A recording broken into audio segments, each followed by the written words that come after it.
our team has remixed a song by the hot group NEWJEANS. We've turned one of their hits, ETA, into a deep house style EDM track. We can go baby, say all I need is you. We can go whenever you like. I'll be you.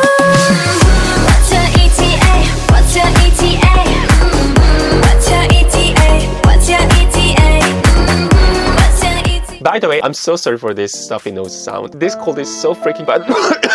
In this tutorial, I guarantee you that you'll learn almost every fundamental things about EDM music making, from drum making and how to create vocal chop sound super creative, and how to use FX properly, and also EDM style synth bass making too. Okay, then without further ado, let's dive into it.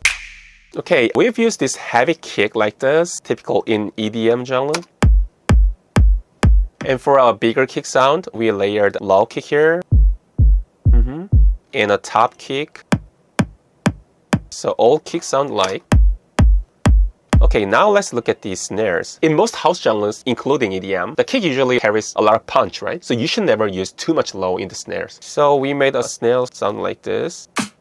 Kind of like light snares, right? Without too much bottom sound, right? And to avoid this kind of like monotony, to avoid boring sound, we usually added snare ambience on second beat or fourth beat.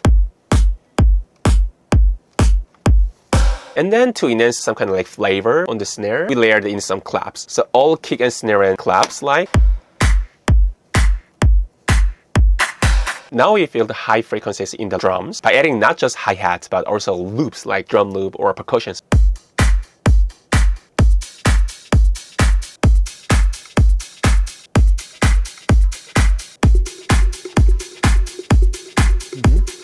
Listen up, the overall sound of your music should be felt even with just your drums. These kind of drum loops are called drum ambience. Without them, your music feels kind of like empty. Without it, with it.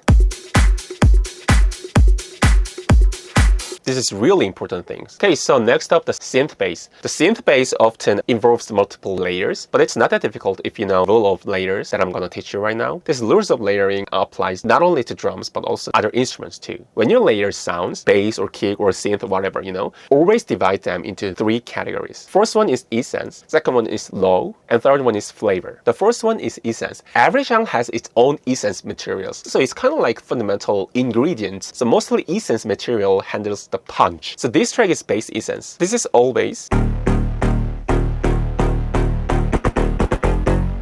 If I mute only essence bass, the whole bass won't cut through the mix.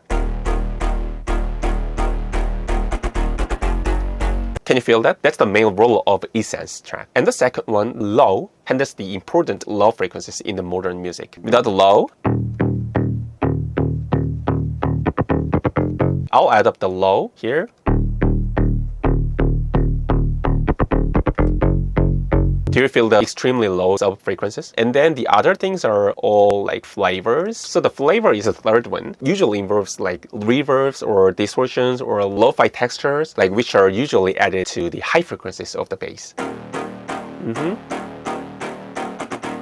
You can hear these sounds floating above, right? That's because they handle the higher frequencies compared to the essence and low material. So be careful not to layer too much overlapping sound. When too much frequencies overlap, the sound gets so muddy, right? Okay, and the next up, the harmony. First, we have pads that this kind of like broad stereo fill.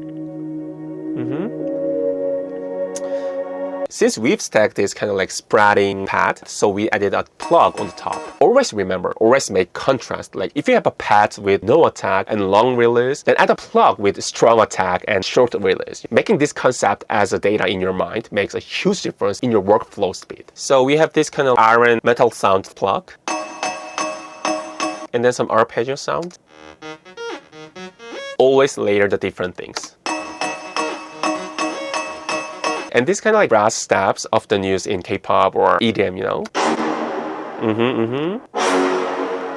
For more dramatic high frequencies, I boosted this super high frequencies, and then I inserted this hash plugin so it won't invade the synth bass in the mid. And then I added this kind of like Valhalla. And here we added a lot of FX.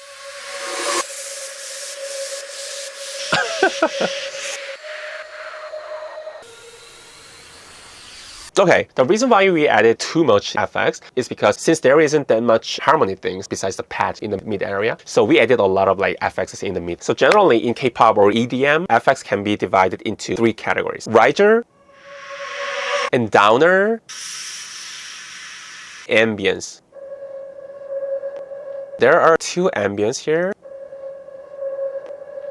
And the other thing is, we layer the 2 things with the different frequencies and transpose them to match the chords every time the chord changes. Even among the same riser or same downer or same atmospheres, there are like tons of like various sounds and various textures. So choose one that fits your track, okay? The vocal chops, these are sounds like this. We can go baby, sit over. All I need is you. We can go whenever you like. I'll be you. What's your ETA? What's your ETA? I played with a lot of automation skills and a lot of like plugins like here, or there are a lot of plugins. So this part is most dramatic part. So if I explain this part, then you'll get every other part too. Okay, so first of all, you should know how to extract vocal from the song. So we extracted the vocals from ETA. For those who don't know how to extract vocal from the song, we'll upload a tutorial video very shortly. After they extract the vocal, you gotta chop the vocal very creatively. Without all of this vocal chain and automation skill or stuff, we made vocal chop like this. Baby, sit over. All I need is you. Chopped and then rearrange the vocals like this and transpose -12, or sometimes we transpose like 9. So go dramatic as much as you can, you know. And then we applied a lot of vocal chain here to make it sound more EDM style, you know. So first we cut unnecessary low end from the EQ, and next we applied Devil Lock from Sound Toys. This one's really great for adding distortion to vocals, but you should add really subtle amount, okay? Or else it might sound really dirty. Then add de-essers for lesser the harsh sound of the distortion, and Beat Crusher plugin called the Byte. And then we added the reverb. We automated this mix value like this here.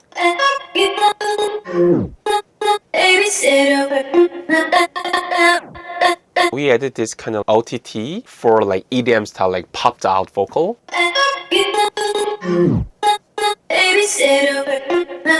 You instantly pop out, right? Very aggressive. And then we added kilohertz tape stop for tape stop effect. We automated tape stop here, so you can feel tape stop sound only here.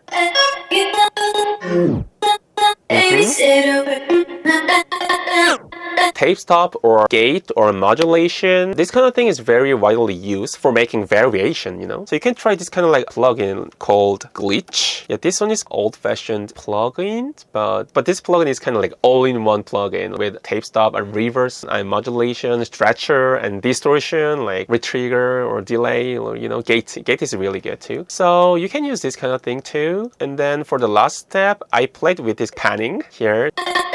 You know, this kind of thing. Oh, for the really last step, I added kickstart for sidechain effect. But I didn't all the way up because it's gonna be really like dramatic, so I set it to like 70%.